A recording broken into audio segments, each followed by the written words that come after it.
السلام علیکم۔ حضرت سیدنا جعفر بن سلیمان علیہ رحمت المنان فرماتے ہیں، حضرت سیدنا مالک بن دینار رحمت اللہ علیہ نے فرمایا، ایک مرتبہ حج کے موسم میں خانہ کعبہ کا طواف کر رہا تھا۔ حاجیوں اور عمرہ کرنے والوں کی اتنی کثرت تھی کہ انہیں دیکھ کر تعجب ہوتا تھا۔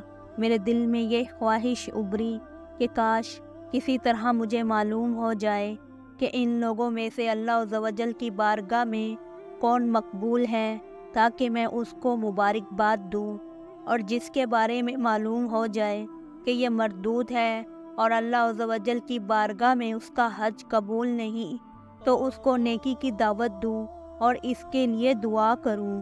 جب رات کو میں سویا تو خواب میں کسی کہنے والے نے کہا، اے مالک بن دینار، تو حاجیوں اور عمرہ کرنے والوں کے بارے میں فکر مند ہے، تو سن، اس مرتبہ اللہ عز و جل نے ہر چھوٹے بڑے، مرد و عورت، سیاہ و سفید رنگت والے، عربی و عجمی، الغرض ہر حج اور عمرہ کرنے والے کو بخش دیا ہے، لیکن ایک شخص کی مغفرت نہیں کی گئی۔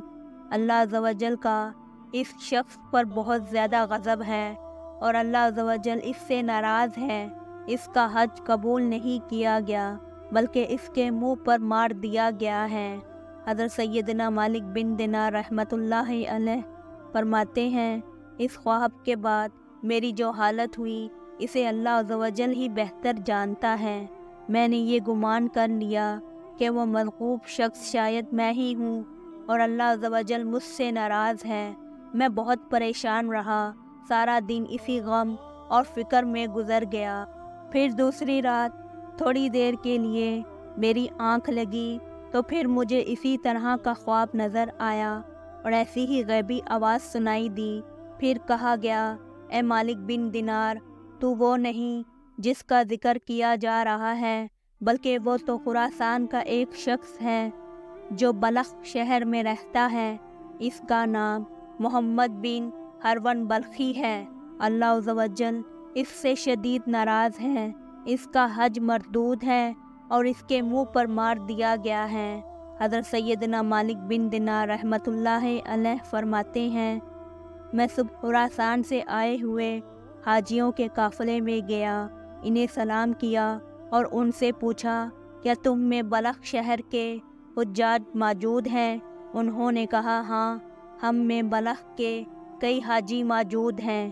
میں نے پھر پوچھا، کیا تم میں کوئی محمد بن ہرون بلخی ہے؟ انہوں نے کہا، مرحبا، اس نیک شخص کو کون نہیں جانتا، اس سے بڑھ کر عابد و زاہد پورے خراسان میں کوئی نہیں۔ حضرت سیدنا مالک بن دینار علیہ فرماتے ہیں کہ مجھے ان لوگوں کی زبانی اس کی تعریف سن کر بڑا تعجب ہوا، کیونکہ خواب میں معاملہ اس کے برعکس تھا۔ بہرحال میں نے ان سے پوچھا، اس وقت وہ کہاں ہوگا؟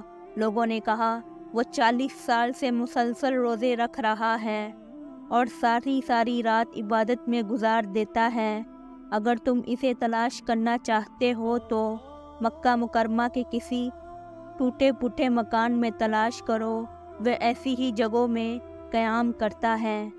ان لوگوں سے یہ معلومات حاصل کرنے کے بعد میں مکہ شریف کے ویران علاقے کی طرف گیا اور اس ابن ہرون کو ڈھونڈنے لگا۔ بالآخر ایک دیوار کے پیچھے میں نے ایک شخص کو دیکھا۔ میں نے جان لیا کہ یہی ابن ہرون ہے۔ اس کی یہ حالت تھی کہ اس کا سیدھا ہاتھ کٹا ہوا تھا اور اس کے ہاتھ کی ہڈی میں سوراخ کر کے زنجیر ڈال دی گئی تھی۔ ابن ہرون نے اپنے کٹے ہوئے ہاتھ کو زنجیر کی مدد سے گردن سے لٹکایا ہوا تھا۔ اسی طرح اس نے اپنے قدموں میں بھی بیڑیاں ڈال رکھی تھی اور وہ مشغول عبادت تھا۔ جب اس نے میرے قدموں کی آہٹ سنی تو وہ میری طرف متوجہ ہوا اور کہنے لگا، اے اللہ عز و جل کے بندے، تو کون ہے اور کہاں سے آیا ہے؟ میں نے کہا، میرا نام مالک بن دینار ہے اور میں بصرہ کا رہنے والا ہوں۔ وہ کہنے لگا، اچھا، تم وہی مالک بن دینار ہو جن کی علمیت اور زاہد و تقوی کے ڈنکے پورے عراق میں بج رہے ہیں۔ میں نے کہا عالم تو اللہ عز و جل کی ذات ہے اور زاہد و عابد حضرت سیدنا عمر بن عبدالعزیز ہیں۔ وہ اگر چاہیں تو خوب عیش و عشرت سے زندگی گزار سکتے ہیں، لیکن بادشاہت کے باوجود انہوں نے زاہد و تقوی اختیار کیا اور دنیا سے بے رغبتی ان کے اندر بدراجاتم موجود پائی جاتی ہیں۔ ہمیں تو دنیاوی نعمتیں ہی میسر نہیں، اسی لیے ان سے دور ہیں۔ اس نے مجھ سے کہا اے مالک بن دینار، تم میرے پاس کس لیے آئے ہو؟ اگر تم نے میرے بارے میں کوئی خواب دیکھا ہے تو بیان کرو۔ میں نے کہا مجھے تمہارے سامنے وہ خواب بیان کرتے ہوئے شرم محسوس ہو رہی ہے۔ تو وہ کہنے لگا اے مالک بن دینار، تم نے جو خواب دیکھا ہے وہ بیان کرو اور مجھ سے شرم نہ کرو۔ حضرت سیدنا مالک بن دینار رحمۃ اللہ علیہ فرماتے ہیں کہ بالآخر میں نے اسے اپنا خواب سنایا۔ خواب سن کر وہ کافی دیر تک روتا رہا، پھر کہنے لگا اے مالک بن دینار، مسلسل 40 سال سے میرے بارے میں حج کے موقع پر اسی طرح کا خواب کسی نیک و زاہد بندے کو دکھایا جاتا ہے اور اسے بتایا جاتا ہے کہ میں جہنمی ہوں۔ حضرت سیدنا مالک بن دینار رحمۃ اللہ علیہ فرماتے ہیں کہ یہ باتیں سن کر میں نے اس سے پوچھا کیا تیرے اور اللہ عز و جل کے درمیان کوئی بہت بڑا گناہ حائل ہے؟ اس نے کہا ہاں، میرا گناہ زمین و آسمان، عرش و کرسی سے بھی بڑا ہے۔ میں نے کہا مجھے تم اپنا وہ گناہ بتاؤ تاکہ میں لوگوں کو اس کے ارتکاب سے بچاؤں اور انہیں اس گناہ سے ڈراؤں جس کی سزا تم بھگت رہے ہو۔ تو وہ کہنے لگا اے مالک بن دینار، میں شراب کا عادی تھا اور ہر وقت شراب کے نشے میں مدہوش رہتا۔ ایک مرتبہ میں اپنے ایک شرابی دوست کے پاس گیا، میں نے وہاں خوب شراب پی۔ پھر جب مجھ پہ نشہ طاری ہونے لگا اور میری عقل پر پردہ پڑ گیا تو میں نشے کی حالت میں گرتا پڑتا اپنے گھر پہنچا اور دروازہ کھٹکھٹایا۔ میری زوجہ نے دروازہ کھولا، میں گھر میں داخل ہوا تو میری والدہ تنور میں آگ جلا کر لکڑیاں ڈال رہی تھی اور اس میں خوب آگ بھڑک رہی تھی۔ جب میری والدہ نے مجھے نشے کی حالت میں دیکھا تو میری طرف آئیں، میں لڑکھڑا کر گرنے لگا تو اس نے مجھے تھام لیا اور کہنے لگی آج شعبان المعظم کی آخری تاریخ ہے اور رمضان مبارک کی پہلی رات شروع ہونے والی ہے۔ لوگ صبح روزہ رکھیں گے اور تیری صبح اس حالت میں ہوگی کہ تو شراب کے نشے میں ہوگا۔ کیا تجھے اللہ عز و جل سے حیا نہیں آتی؟ یہ سن کر مجھے غصہ آ گیا اور میں نے ایک گھونسا اپنی والدہ کے سینے پر مارا اور اسے اٹھا کر جلتے ہوئے تنور میں ڈال دیا۔ میں اس وقت نشے میں تھا اور میرے ہوش و حواس بحال نہ تھے۔ جب میری زوجہ نے یہ دردناک منظر دیکھا تو اس نے مجھے دھکیل کر ایک کوٹھری میں بند کر دیا اور باہر سے کنڈی لگا دی تاکہ پڑوسی بھی میری آواز نہ سن سکے اور انہیں معاملے کی خبر نہ ہو۔ میں اسی طرح نشے کی حالت میں پڑا رہا۔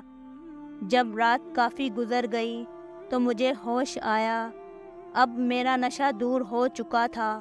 میں دروازے کی طرف بڑھا تو دروازہ بند تھا۔ میں نے اپنی زوجہ کو آواز دی کہ دروازہ کھولو۔ اس نے بڑے سخت لہجے میں جواب دیا میں دروازہ نہیں کھولوں گی۔ میں نے کہا اگر تم مجھ سے اتنی ناراض کیوں ہو؟ آخر میں نے ایسی کون سی خطا کی ہے؟ اس نے کہا تو نے اتنی بڑی خطا کی ہے کہ تو اس لائق ہی نہیں کہ تجھ پہ رحم کیا جائے۔ میں نے کہا آخر بات کیا ہے؟ مجھے بھی تو معلوم ہو کہ میں نے کیا بری حرکت کی ہے۔ میری زوجہ نے کہا تو نے اپنی ماں کو قتل کر دیا ہے اور اسے جلتے ہوئے تنور میں ڈال دیا ہے۔ اب وہ جل کر کولا بن چکی ہے۔ جب میں نے یہ بات سنی تو مجھ سے نہ رہا گیا اور میں نے دروازہ اکھاڑ پھینکا اور تنور کی طرف لپکا۔ جب تنور میں دیکھا تو میری والدہ جل کر کوئلہ ہو چکی تھی۔ میں یہ حالت دیکھ کر بہت افسردہ ہوا اور الٹے قدموں ٹوٹے ہوئے دروازے کی طرف بڑھا، اپنا ہاتھ چوکھٹ پہ رکھا اور اس ہاتھ کو کاٹ ڈالا جس سے میں نے اپنی ماں کو گھونسا مارا تھا۔ پھر میں نے لوہا گرم کر کے اس ہاتھ کی ہڈی میں سوراخ کیا اور اس میں زنجیر ڈال کر گلے میں لٹکا لیا، پھر اپنے دونوں پاؤں میں بھی بیڑی ڈال لی۔ اس وقت میری ملکیت میں 8,000 دینار تھے، وہ سب کے سب میں نے غروب آفتاب سے قبل صدقہ کر دیے۔ 26 لونڈیاں اور 23 غلام آزاد کیے اور اپنی تمام جائیداد اللہ عز و جل کے نام پر وقف کر دی۔ اب مسلسل 40 سال سے میری یہ حالت ہے کہ دن میں روزہ رکھتا ہوں اور ساری رات اپنے پروردگار عز و جل کی عبادت کرتا ہوں۔ 40 دن کے بعد کھانا کھاتا ہوں، صرف افطاری کے وقت تھوڑا سا پانی اور کوئی معمولی سی چیز کھا لیتا ہوں۔ میں ہر سال حج کرنے آتا ہوں اور ہر سال کسی عالم و زاہد کو میرے متعلق ایسا ہی خواب دکھایا جاتا ہے جیسا آپ کو دکھایا گیا ہے۔ یہ ہے میری ساری داستان عبرت نشان۔ حضرت سیدنا مالک بن دینار رحمۃ اللہ علیہ فرماتے ہیں، یہ سن کر میں نے اس کے چہرے کی طرف اپنا ہاتھ بڑھایا اور کہا، اے منحوس انسان، قریب ہے کہ جو آگ تجھ پہ نازل ہونے والی ہے وہ ساری زمین کو جلا ڈالے۔ پھر میں وہاں سے ایک طرف ہو گیا اور ایک جگہ چھپ گیا تاکہ وہ مجھے نہ دیکھ سکے۔ جب اس نے محسوس کیا کہ میں جا چکا ہوں تو اس نے اپنا ہاتھ آسمان کی طرف اٹھایا اور اللہ عز و جل سے اس طرح مناجات کرنے لگا، اے غموں اور مصیبتوں کو دور کرنے والے، اے مجبور اور پریشان حال لوگوں کی دعائیں قبول کرنے والے، اے میری امیدوں کی لاج رکھنے والے، اے گہرے سمندروں کو پیدا کرنے والے، اے میرے پاک پروردگار عز و جل، اے وہ ذات جس کے دستے قدرت میں تمام بھلائیاں ہیں، میں تیری رضا چاہتا ہوں اور تیری ناراضگی سے پناہ مانگتا ہوں۔ اے میرے پاک پروردگار، میں کما حق کا تیری تعریف نہیں کر سکتا، تو ایسا ہی ہے جیسا تو نے اپنی تعریف خود بیان فرمائی۔ اے میرے پاک پروردگار، تو میری امیدوں کی لاج رکھ لے، بے شک میں تجھ سے تیری رحمت کا طالب ہوں، مجھے یقین ہے کہ تو میری دعا کو رد نہیں کرے گا، میں صرف تجھی سے دعا کرتا ہوں۔ اے اللہ عز و جل، موت سے پہلے مجھے اپنی رضا کا مرثدہ سنا دے اور مجھے اپنے عفو و کرم کی ایک جھلک دکھا دے۔ حضرت سیدنا مالک بن دینار فرماتے ہیں کہ اس کی یہ رقت امیز مناجات سن کر میں اپنی منزل کی طرف لوٹ آیا۔ پھر جب رات کو نیند آئی تو دل کی آنکھیں کھل گئی، مجھے خواب میں پیارے آقا مدینے والے مصطفیٰ صلی اللہ علیہ وآلہ وسلم کی زیارت ہوئی۔ آپ صلی اللہ علیہ وآلہ وسلم نے ارشاد فرمایا، اے مالک بن دینار، تو لوگوں کو اللہ کی رحمت اور اس کے عفو و کرم سے مایوس مت کر، بے شک اللہ عز و جل محمد بن ہرون کے افعال سے باخبر ہے اور اللہ عز و جل نے اس کی دعا قبول فرما کر اس کی لغزشوں کو اور خطاؤں کو معاف فرما دیا ہے۔ تو صبح اس کے پاس جانا اور اس سے کہنا، بے شک اللہ عز و جل بروز قیامت میدان حشر میں تمام اولین و آخرین کو جمع فرمائے گا۔ اگر کسی سینگ والے جانور نے بغیر سینگ والے جانور کو مارا ہوگا تو اس کا بدلہ دلوائے گا اور ذرے ذرے کا حساب لے گا۔ اللہ عز و جل فرماتا ہے، نہ مجھے اپنی عزت و جلال کی قسم، میں ذرے ذرے کا حساب لوں گا، اور اگر کسی نے ذرا بر بھی ظلم کیا ہوگا تو مظلوم کو ظالم سے اس کا حق دلواؤں گا۔ اے ابن ہرون، کل بروز قیامت اللہ عز و جل تجھے اور تیری ماں کو اکٹھا کرے گا اور تیرے بارے میں فیصلہ ہوگا۔ فرشتے تجھے مضبوط زنجیروں میں جکڑ کر